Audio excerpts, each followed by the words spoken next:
Muito bom dia. Hoje é segunda-feira, setembro já tá aí, o ano tá, para variar, passando muito rápido. E o dono da bola tá aqui em mais uma segunda-feira. Segunda-feira pós-clássico, choque rei, Palmeiras e São Paulo. Vitória do Palmeiras, mais uma no Allianz Parque. Já já a gente vai passar os lances, vai comentar bastante aqui sobre esse jogo. Vamos falar também do Corinthians, que perdeu mais uma em casa e mais uma vez para um time lá da zona de rebaixamento, dessa vez o Lanterna. Atlético Goianiense, excelente resultado, acho que poucas pessoas esperavam, mas só que mais uma vez o Corinthians foi surpreendido negativamente. Nós vamos mostrar também aqui, falar tudo sobre esse jogo. Vamos falar também do Santos, que empatou com o Cruzeiro e mais uma vez perdeu a oportunidade de dar uma encostadinha, pelo menos, no Corinthians. O Grêmio ainda não jogou, o jogo ficou para sábado que vem.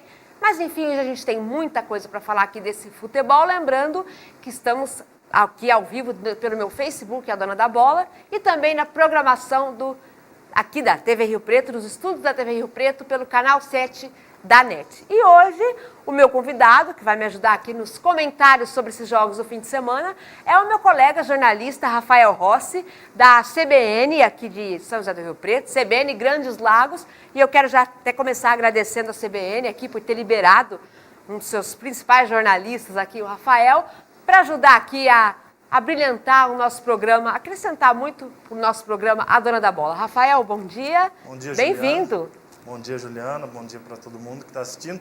Obrigado pelo convite, né? Primeiramente, a gente vai tentar aí, quem sabe, acrescentar alguma coisa, falar desse clássico que aconteceu no fim de semana e de outros assuntos que você colocar aqui para gente. Isso aí. Vamos começar então falando do Corinthians, que jogou no sábado e mais uma vez, segunda derrota consecutiva na sua arena e mais uma vez contra um time da zona de rebaixamento. É isso aí, o primeiro tempo, pelo que eu pude acompanhar, foi até morno, um pouco superior o Corinthians, né, por jogar em casa, só que acabou mesmo 0-0 e no início do segundo tempo o Atlético Goianiense abriu o placar e a partir daí foi muito bem, postou muito bem na defesa e o goleiro Marcos foi o destaque do Atlético Goianiense. Rafael, o que você achou dessa partida? Você achou que realmente o Atlético Goianiense mereceu a vitória? O que você viu aí desse jogo? Eu acho que o conceito de merecimento ele é muito relativo, né? Porque se você sempre ficar falando em perdemos tantas chances, perderam, né? Não foram objetivos, não marcaram. O que eu acho que o problema que acontece com o Corinthians hoje, que a torcida, na verdade, teria que se preocupar, porque em termos de classificação ainda tá tranquilo, né? Sim. Mas o que eu acho que o corintiano teria que se preocupar hoje é que nas últimas 3 partidas e nessa de sábado, o Corinthians passa uma impressão assim de que tem a impressão de que vai ganhar a hora que quer ganhar, tem uma impressão assim de que, não sei se chega a ser uma soberba, mas a impressão que passa é que o Corinthians está confiante demais. E eu acho que não é por aí o ponto. Que a gente já viu outros campeonatos, outros clubes com 10, 12 pontos na frente, nesse campeonato de pontos corridos, acabar perdendo. Acho que o Corinthians não vai cair nessa, eu acho que o Corinthians vai seguir vencendo alguns jogos, empatando alguns, de repente uma zebra como essa, porque isso foi zebra, né? Foi. No sábado. Vai acontecer isso, mas também a gente tem um Grêmio preocupado com Libertadores, a gente tem outras equipes aí alternando times A, times B, então eu acho que o título vai ficar com o Corinthians, mas principalmente por esse jogo aí, o Corinthians tem que ficar esperto nessa questão psicológica, nessa questão de confiança excessiva. Eu acho que não é por aí, é um aviso. O jogo contra o Vitória acho que nem tanto, mas esse de sábado é um aviso para os corintianos que não se ganha a hora que quer. E o gol que a gente está vendo agora nesse momento é uma falha da zaga, porque você vê ali 4 corintianos e só um do Atlético Goianiense.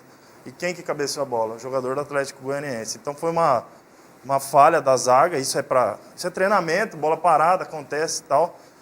Não é para se desesperar, mas tem que se preocupar com essa questão do excesso de confiança, não é bom. É aquela coisa, né? O Corinthians está líder, mas não está mostrando futebol de líder, pelo menos nessas últimas 3 rodadas, né?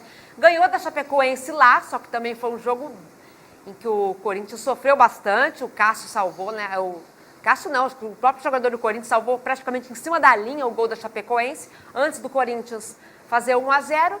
Mas é isso aí, o que os torcedores estão dizendo, né? O time não pode relaxar, né? Apesar da vantagem que é muito boa, se manteve boa porque o Santos tropeçou e o Grêmio ainda não jogou. Só que temos um segundo turno inteiro pela frente ainda e tropeços como esse. O Grêmio já está fora da Copa do Brasil. Pode ser que agora o Grêmio resolva até dar mais importância para o Brasileirão por não estar mais em duas competições. A situação ainda é tranquila, o Corinthians ainda tem bola para ser campeão, mas não pode relaxar como está fazendo, né, Rafael?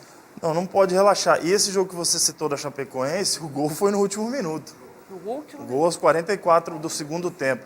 Então, eu acho que, além do que o Carille vem fazendo, que é um ótimo trabalho, acho que o Carille é uma surpresa, acho que para todo mundo.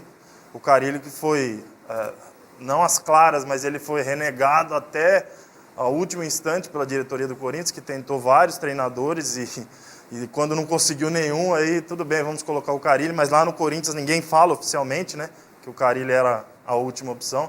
Então, assim, mais do que o trabalho que ele tem feito, que é muito bom, o Corinthians e principalmente seus jogadores têm que tomar conta dessa questão da autoconfiança. Sabe aquela história do cara que é motorista há muitos anos, às vezes profissional, dirige muito bem e tal. Então ele acha que ele nunca vai bater, nunca vai cometer um erro.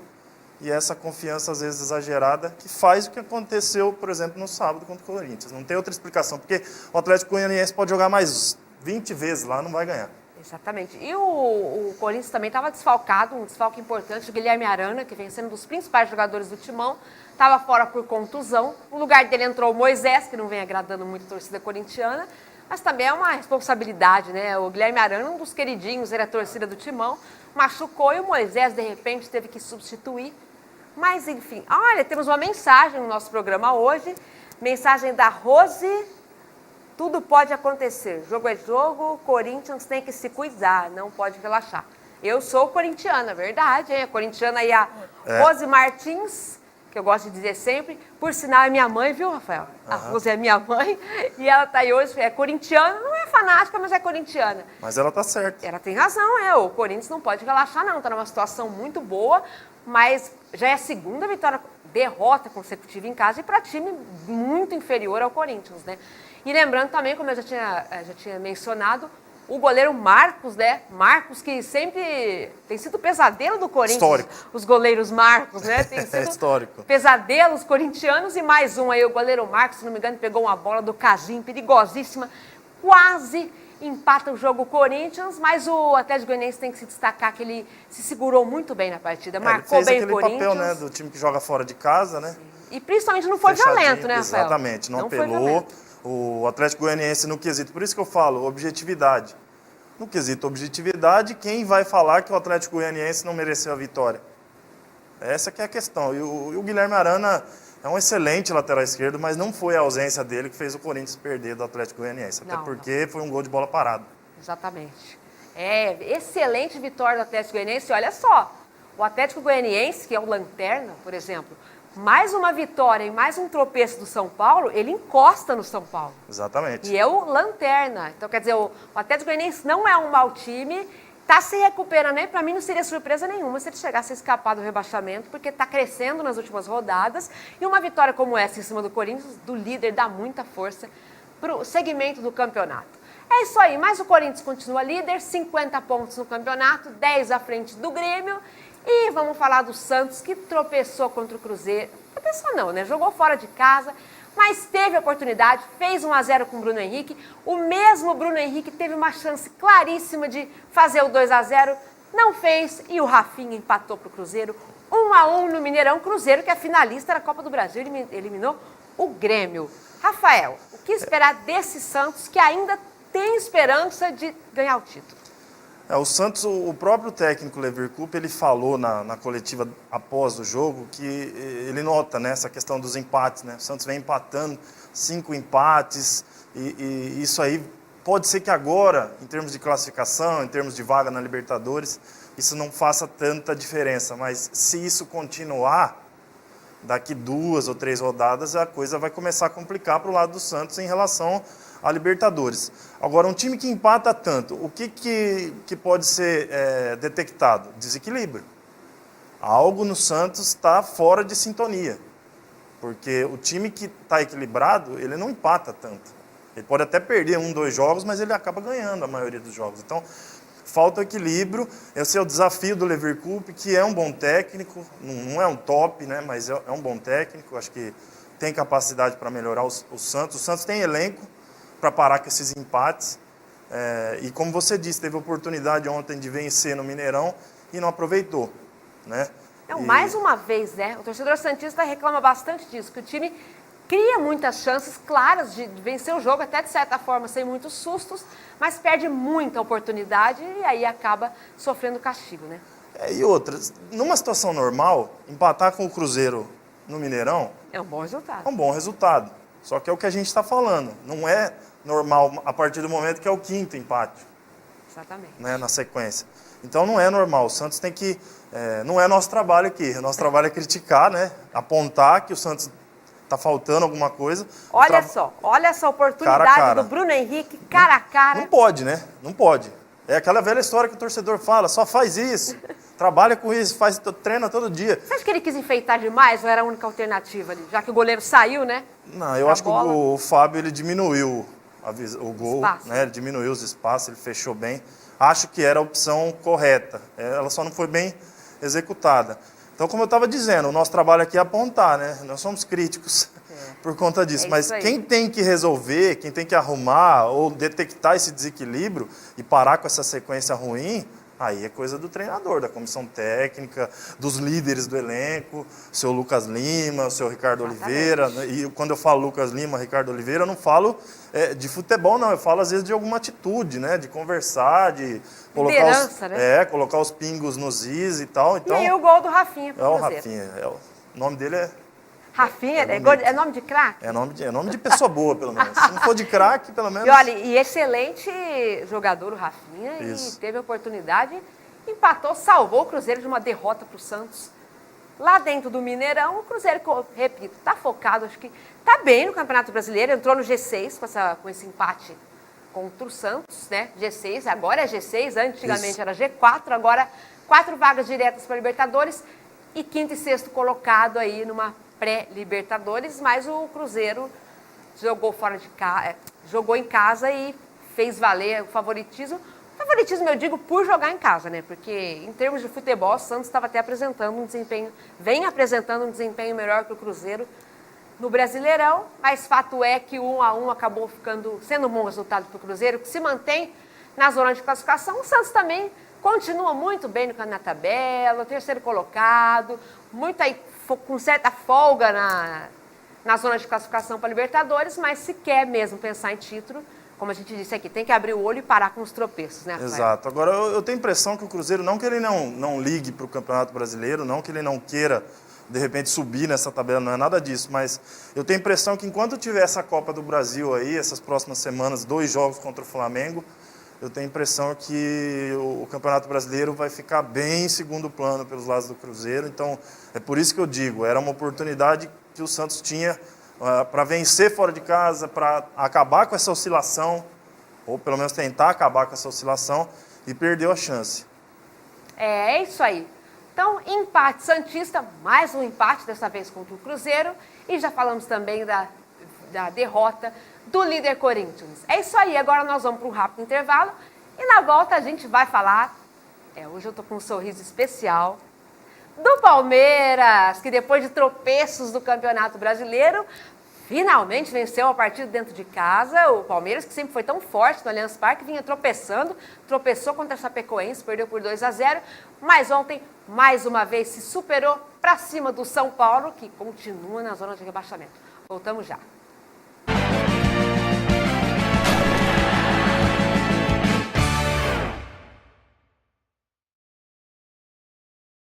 Bar do Cidinho, espaço aconchegante e climatizado. Endereço certo para momentos de lazer com a família. Deliciosas porções quentes e frias. Uma seleção especial de cervejas e o melhor espetinho da cidade. E no almoço, servimos o melhor da comida caseira. Em dias de jogos, telão. E nos finais de semana, música ao vivo. Bar do Cidinho, vencedor da Comida de Boteco 2017. Rua Capitão José de Castro, 370, na Anchieta.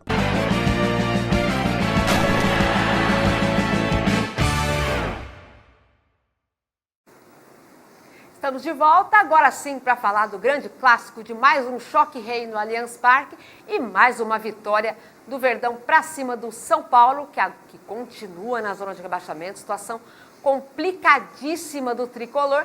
E o Palmeiras se mantém com certa folga ali em quarto lugar, atrás de Corinthians, Grêmio, Santos e com o Flamengo ali na cola. Flamengo, só lembrando que venceu o Atlético Paranaense por 2-0 lá na Ilha do Urubu. Agora é isso aí.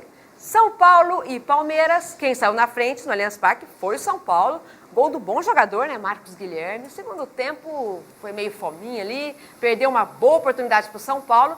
Só que tá jogando bem o Marcos Guilherme e abriu o placar aí num momento em que o Palmeiras, se não era melhor na partida, não jogava aquele futebol, era quem pressionava mais o São Paulo, só que num contra-ataque, uma jogada criada pelo bom Lucas Prato, né, que acabou deixando o Marcos Guilherme numa posição maravilhosa para abrir o placar, 1-0. Só que o jogo acabou sendo favorável para o Palmeiras. Rafael, você acompanhou o grande clássico aí. O que você achou do desempenho de Palmeiras e São Paulo com o Palmeiras vencedor? Eu acho que primeiro a gente não pode enganar, né? Nem o ouvinte, no meu caso, quando eu estou lá na rádio, nem o telespectador. O jogo, em termos técnicos, em termos de qualidade de futebol, não foi lá essas coisas. Aliás, foi bem fraco. Ficou bonito, por quê? Porque 6 gols, né? Algumas jogadas de gol que a bola não entrou e tal, mas o nível técnico ainda está, acho que muito aquém de São Paulo e Palmeiras, não importa a posição de ambos na tabela, enfim. Os dois times poderiam jogar muito mais do que jogaram ontem, na minha opinião.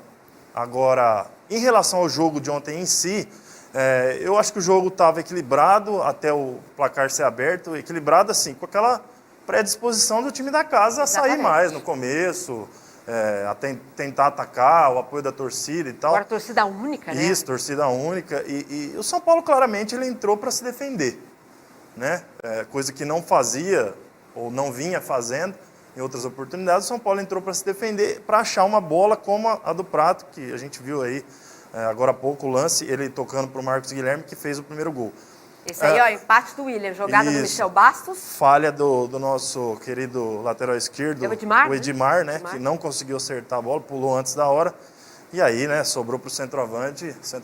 Que centroavante, guarda mesmo, né? O William está numa fase maravilhosa, assim. Não é agora, não é por causa desse jogo de ontem. Ele tem 15 gols no ano já. Ele ficou um mês machucado. Tá bem. Voltando agora e tá bem. Tá bem, voltou muito bem. Então, assim, a partir do momento que o São Paulo ele fez o primeiro gol, ele perdeu aquela oportunidade de tomar conta do jogo. Como ele perdeu? De duas formas. Ele perdeu quando o Marcos Guilherme... Aí são coisas do futebol, mas o Marcos Guilherme saiu na cara do Fernando Praz, acertou a trave. São coisas do futebol. A zaga falhou nesse gol de empate. Aí a virada, né? A virada, obviamente, é um gol Foi um gol de extrema felicidade, né, do William. O William tem todos os méritos aí. É claro que se você for analisar a jogada toda de uma maneira mais fria, o São Paulo perde a bola e muita gente não volta. Exatamente. Mas até aí você prever que o William vai acertar um chute desse é complicado, não tem como prever isso. E empatou, né, o jogo teve muito acréscimo no primeiro tempo por conta da contusão do Lucas Prato. Que susto, hein, que o Lucas Prato deu no torcedor. Inclusive, ele está no hospital ainda, mas em observação, está esperando o neurologista liberá-lo, fez alguns exames, não constatou nenhuma alteração, mas o jogo ficou muito tempo parado, então teve muito acréscimo. Por conta disso, o São Paulo se aproveitou de uma falha, né, da defesa do Palmeiras e fez o gol com o Hernanes, aliás, esse gol que está rodando agora. Sem chance para o Fernando Praz, né? Não tinha jeito, no cantinho. Não, as pessoas podem achar que... Podem querer colocar algum defeito aí, mas não teve chance para o Fernando Praz. Não, e eu queria falar do Hernanes, que sem dúvida nenhuma, se é que a gente pode destacar uma coisa positiva para o São Paulo esse ano, foi a chegada, o retorno do Hernanes, está jogando demais, desde que chegou, está fazendo gols de falta, de pênalti, ele mudou, deu outra qualidade para o meio de campo do São Paulo, para o ataque, é um jogador excelente. 6 jogos, 6 gols. Exatamente, participou, inclusive, sem querer, da contusão do Lucas Prato ontem, que acabou cabeceando o joelho do Hernanes e deu um susto em todo mundo, em mim, na torcida do Palmeiras, dos médicos do Palmeiras, em todo mundo. Ficou desacordado, ele chegou a enrolar a língua, ficou muito mal o Lucas Prato. A ambulância entrou, ele acabou indo para o hospital, mas como já disse aqui o Rafael, está bem, está se recuperando, graças a Deus não foi nada mais grave, né, Rafael? Ele deve sair, inclusive ainda hoje ele deve sair, só realmente mesmo esperar o neurologista liberá-lo, né? Agora, o clássico, Juliana... E o gol que o Rodrigo Caio perdeu, hein? Olha. Eu ia chegar nesse ponto. O clássico é um jogo diferente. Não é como você jogar com a Chapecoense, não é como no Paulista jogar contra o 15 de Piracicaba, não é a mesma coisa.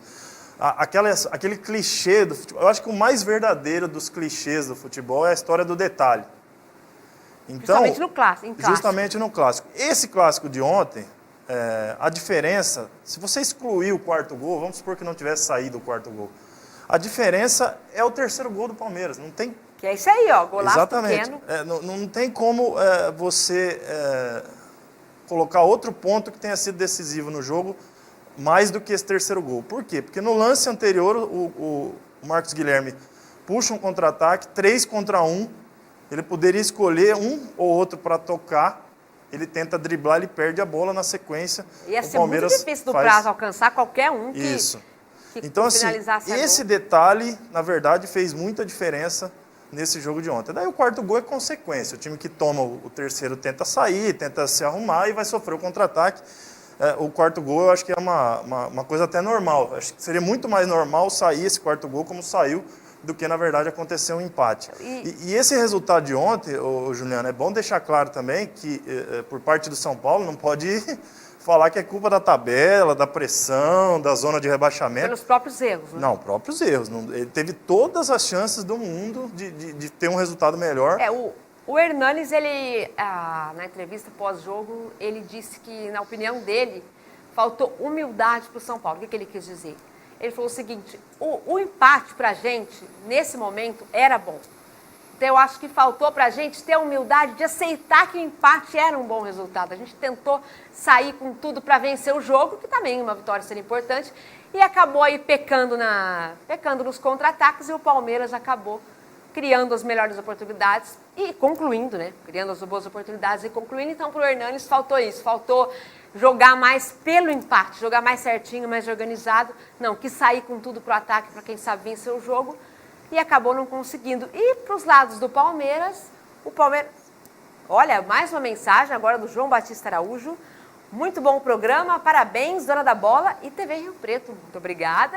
E um abraço especial, lembrando mais uma vez também para a CBN, que nos cedeu aqui o nosso companheiro de hoje, o Rafael, que está homenageando o Palmeiras hoje, está de verde, meio apagadinho o verde ali, mas ele está homenageando. Vim de verde para homenagear o Palmeiras, que ganhou o clássico. Mas você estava falando do Hernanes, eu acho que o Hernanes tem razão, porque não é um jogador comum que está falando, é alguém que tem experiência, que está lá dentro, sabe o que está falando. Então talvez, né, a gente vai para as hipóteses, mas talvez se tivesse se preocupado mais em manter aquele 2-2, a situação poderia ter sido outra. Porque se você pegar o segundo turno do São Paulo, ele tinha ganho o primeiro jogo e empatado o segundo. Se ele empata o terceiro fora de casa, você poderia dizer que está fazendo um ótimo segundo turno. Agora, do jeito que está, vitória, empate e derrota, o que você chega à conclusão? Que está caindo, que está piorando. Exatamente. Por mais que tenha sido um clássico, você vai chegar na conclusão que está piorando. Então, o São Paulo sim deveria ter feito ou tentado fazer o que o Hernanes falou. Quanto ao Palmeiras, o Palmeiras está tentando se reencontrar, o Cuca está tentando reescrever a história do Palmeiras, o ambiente andou meio conturbado, eu acho que vai melhorar aos poucos o Palmeiras e ainda vai dar alegria para a torcida ainda. O Palmeiras, eu acho o seguinte, ainda apresenta muitas falhas, está longe de ser aquele futebol que a gente esperava do Palmeiras, que tanto investiu esse ano. Tinha elenco para fazer melhor. Exatamente. Ontem contra o São Paulo não foi diferente. O time, em certos momentos, acho que na maior parte do tempo, faltou aquela organização. O que não faltou de raça, de vontade dos jogadores, falta em organização já há alguns jogos.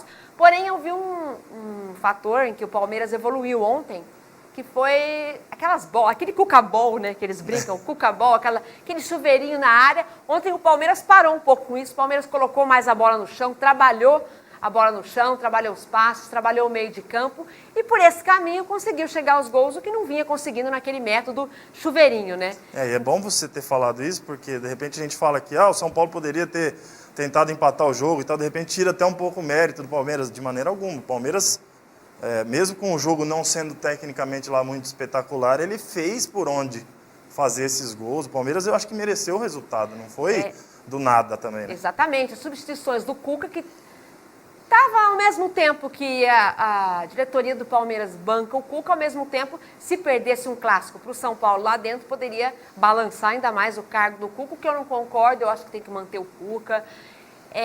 Eu acho assim que fala-se muito do investimento. Nem todo investimento tem aquele resultado imediato, né? Pode ser que esse ano tenha tido alguns erros de planejamento, mas não quer dizer que no ano que vem o time do Palmeiras não possa se planejar melhor, repensar os erros que cometeu esse ano e dar esse título da Libertadores que o torcedor palmeirense tanto queria esse ano, mas que acabou deixando de escapar, né, contra o Barcelona de Guayaquil.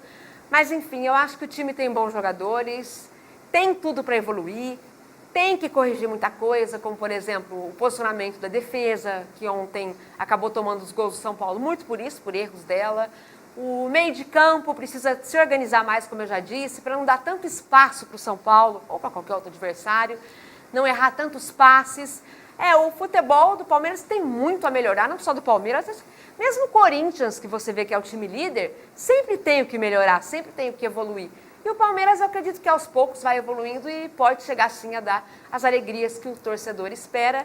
E no clássico de ontem, independente do resultado, eu acho que tanto o São Paulo quanto o Palmeiras apresentaram evolução no campeonato.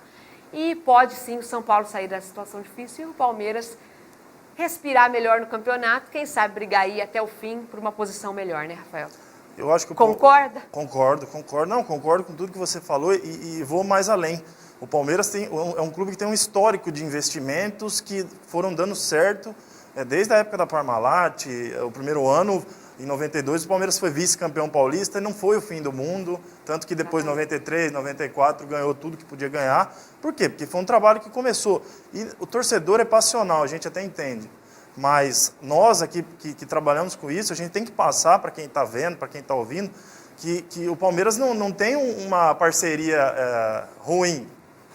A administradora financeira que patrocina o Palmeiras, que colocou muito dinheiro no Palmeiras... Você pode dizer que não valeu o investimento. Já ganhou o Campeonato Brasileiro do ano passado, então assim, não pode falar que está tudo errado, que contratou errado, que às vezes as coisas não se encaixam.